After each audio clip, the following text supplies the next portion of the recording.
मामा जी प्रणाम। खूब खुश रहिए, मस्त रहिए, आबाद रहिए। कहिए सब कुशल मंगल है ना?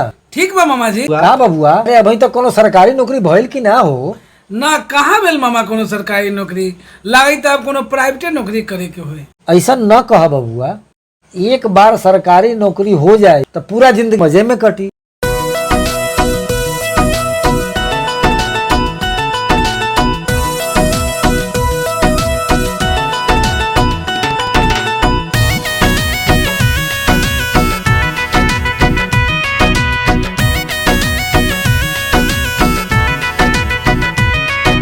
बबुआ हो ओ नौकरी करिहा सरकारी, बबुआ हो ओ नौकरी करिहा सरकारी।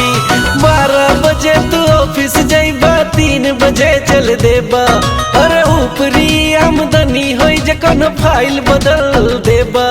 और तू पेन वाली नेन के कुर्ता, अरे तू पेन वाली नेन के कुर्ता, मेरी सिल्क के साड़ी। अरे बबुआ हो, अरे बबुआ हो ओ नौकरी करिहा सरकारी। अरे बबुआ हो ओ नौकरी करिहा सरकारी।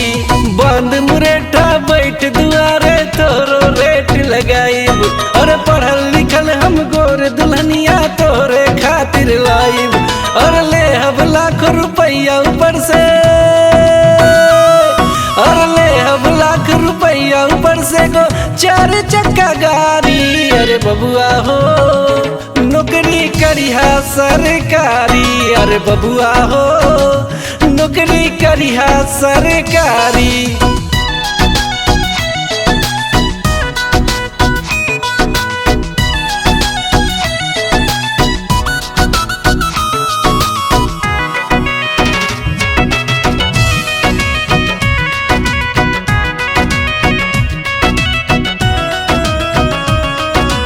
एक तरीके मिली वेतनवा रही न किंतु परंतु।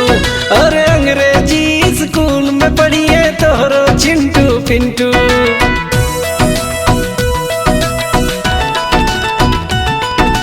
एक तरीके मिली वेतनवा रही न किंतु परंतु।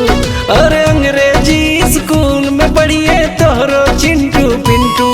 अरे छुट्टी बाल बच्चा संग मनैबा, छुट्टी बाल बच्चा संग मनैबा शनिचर इतवारी। अरे बबुआ हो नौकरी करिहा सरकारी। अरे बबुआ हो नौकरी करिहा सरकारी।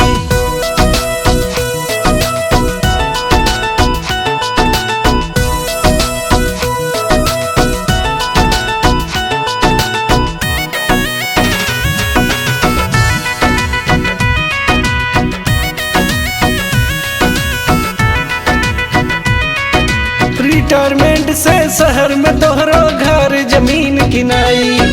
हंसत खिलत बीती तोहरो जवनिया बुढ़ापा मौज मनाई।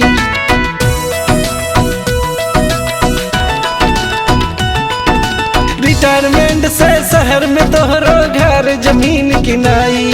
और हंसत खिलत बीती तोहरो जवनिया बुढ़ापा मौज मनाई। और पेंशन के पैसा पर तू, और पेंशन के पैसा पर तू मरबा पान पिचकारी। अरे बबुआ हो नौकरी करिहा सरकारी। अरे बबुआ हो नौकरी करिहा सरकारी।